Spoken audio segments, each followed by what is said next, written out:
The Death Size in Soul Eater. Weapons that are so strong they serve directly under Shinigami. The death weapons are some of the strongest characters in Soul Eater, well, outside of the recent top 10 list that I made, but I digress. Regardless, we are going to be going over every single death weapon and their abilities, so let's dive right in. The first death site that we'll be covering is going to be Marie. Mjolnir, and rightfully so as a death weapon, she's named after Thor's hammer, with her thunderous soul wavelength, having the ability to control her internal electricity and even her Meisters. And when it comes to using this ability in terms of her Meister, it actually develops this technique known as Izuna. The ability to use a hyper nerve induction technique to give a massive boost to a Meister's physical capabilities by sending electric pulses through the Meister's motor nervous system. It is unknown what level of skill it would take to be able to perform a technique like this with your own soul wavelength, but it seems more or less that it's an ability based on Marie's weapon transformation, meaning that she is literally the only one able to do this in the entirety of the series.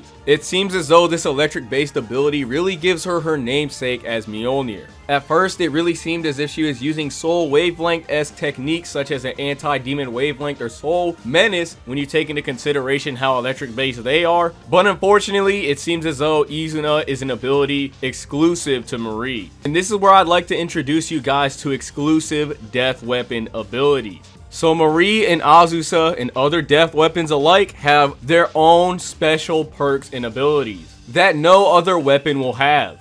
And they have these abilities specifically because they are death weapons. To clarify, demon weapons aren't official death weapons. And it's not because they haven't earned the title, it's because they are incomplete without a witch soul. Arachne manufactured weapons in vast quantities, and now there are children born with demon weapon DNA in their blood. It has fallen on us to recover and care for those demon weapons. Those children are incomplete without witch souls, meaning a witch's soul is necessary for them to be death weapons. True death weapons.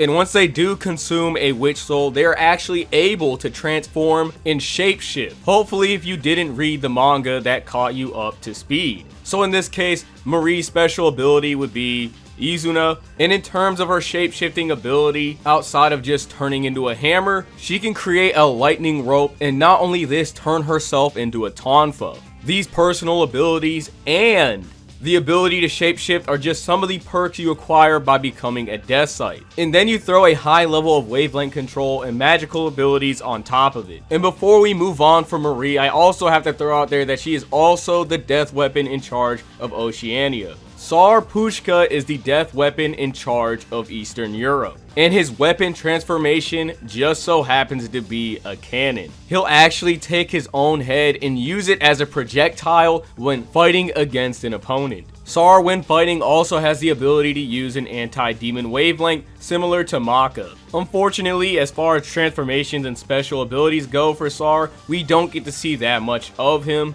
but for what it's worth, he fought valiantly against Krona.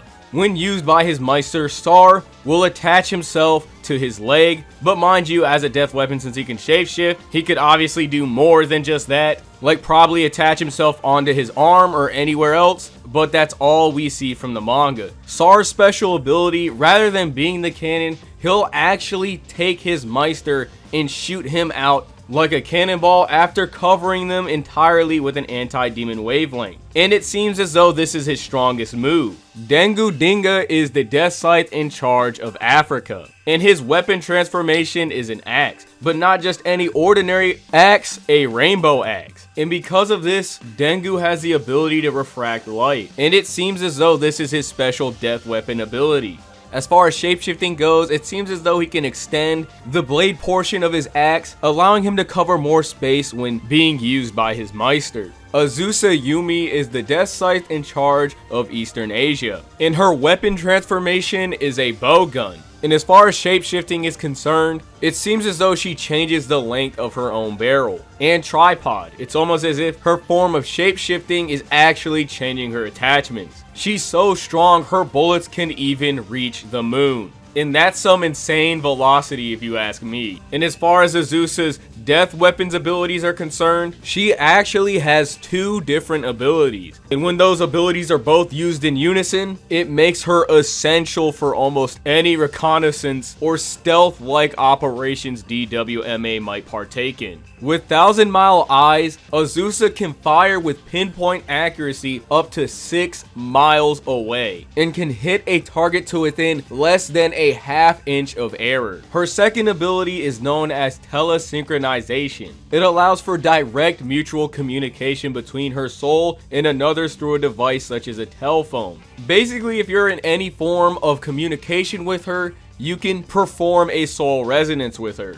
And when both of these abilities are used in synchronization, you can serve as a medium for Azusa, meaning that she can look through your eyes and see what you're seeing, but not only this, she can also survey what's ahead of you. For example, Azusa, when using Sid as a medium, can look up to 50 meters ahead of him, but this amount will vary depending on who her Meister is at the time. And she can do this with more than one Meister. Another cool thing about this ability is the fact that you can see what Azusa sees, and she can see what you see. Justin Law is the death scythe that is in charge of Western Europe, and his weapon form is a guillotine. As far as shapeshifting is concerned, it seems as though Justin Law is the most formidable when it comes to his shapeshifting techniques, because it seems as though he utilizes them more than the other death scythes. Just to name a few, subduing and or binding his opponent to then perform a counterattack on them, trapping his opponent, creating guillotines, and developing a mass area of effect attack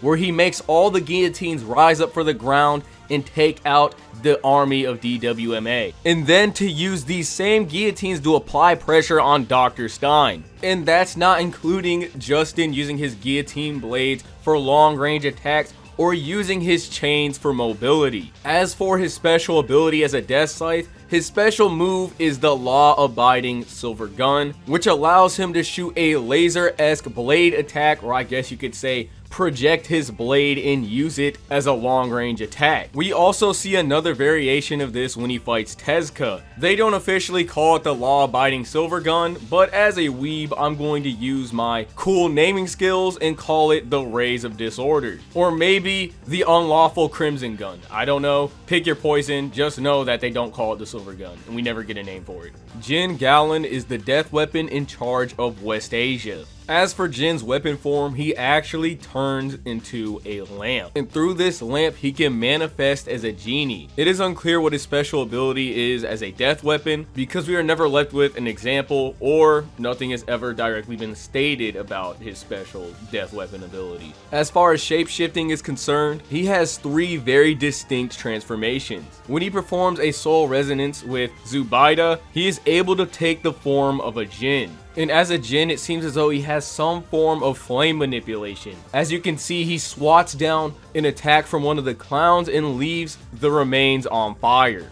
And it also seems as though he can stretch his limbs. His next form is known as the Tower. It seems as though he takes the form of a rock golem, and this gives him a considerable boost in terms of physical strength and defense, making him a walking fortress on the battlefield, allowing him to take down one of the colossal clowns. He's so strong in this form that he can easily break down the form of this clown in one punch, and he can also bind down his enemies with the vines from his back. As for the third and final form, the Lovers, it seems as though this form is the strongest out of the 3, as it is able to generate a giant laser attack, completely decimating the same colossal clown from before. Tezuka Tlipoka is the death scythe in charge of South America, and his weapon transformation is a mirror. And when it comes to shape-shifting, it seems as though Tezuka turns himself into a solar cannon, and this is typically what makes him most dangerous during the day. It's pretty ironic when you think about it because Tezuka fights in a really deceitful way when it comes to deceiving his opponents with his reflections, yet he's at his strongest during the day but not during the night. Unfortunately, we never see Tezuka get used by his Meister Enrique, but it seems as though, similar to Sar, he actually attaches himself to his Meister, and that would most likely vary depending on whatever form he wants to take. Another special ability of Tezuka is the fact that he can actually live inside of mirrors and also transfer his soul into them as well. Spirit Albarn is the Death Scythe in charge of the North American branch of DWMA. Spirit's ability is the fact that he's able to sense and control his Meister's wavelengths to draw out their best qualities. When it comes to Spirit shapeshifting, we never actually see him perform that, so there's not much to say on that front. But Spirit's ability is so useful that during the war on the moon against the Kishin, multiple soldiers were able to utilize Spirit on the battlefield as he went from soldier to soldier, literally getting thrown around by every soldier. And during the split second that they used Spirit, they were decimating everything in sight. In the hands of Stein, Spirit is able to form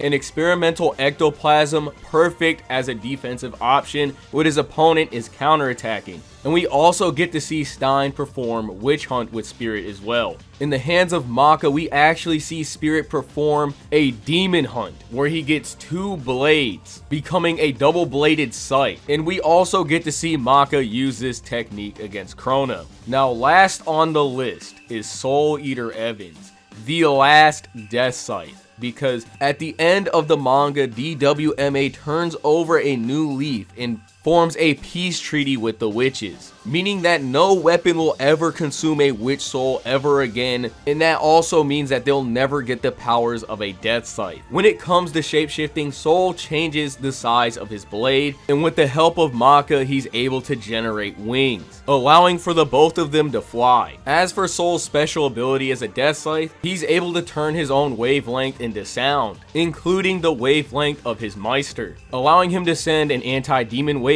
to you in combination with Maka, or on the Black Blood side of things, pull you into madness. When used together with Maka's soul perception abilities, he's actually able to use this ability called Soul Hack, where he's able to take objects that operate under soul wavelengths and use them for himself. Keep in mind, this is very different from Soul actually using sound to transmit soul wavelengths, like as we seen during the mosquito fight on the Battle for Brew, because with his ability, he's actually using the wavelength rather than just transmitting it. When it comes to Soul's soul resonance forms, obviously we have Witch Hunt and Demon Hunt, and at the end of the series, we eventually see Soul transform and shapeshift the blade of his scythe into a piano. And thanks to the Black Blood, he's actually able to go inside the Kishin and travel through madness and perform the attack Kishin Hunt.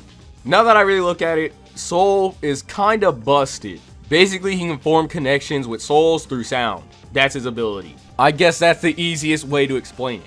With all that being said, we've hit the end point of the video. I hope you guys enjoyed it, and I'll see you guys in the next Soul Eater and Fire Force video. Don't forget to like and subscribe. Tell me what you like about this video. Tell me what you dislike. And with that, I'm out.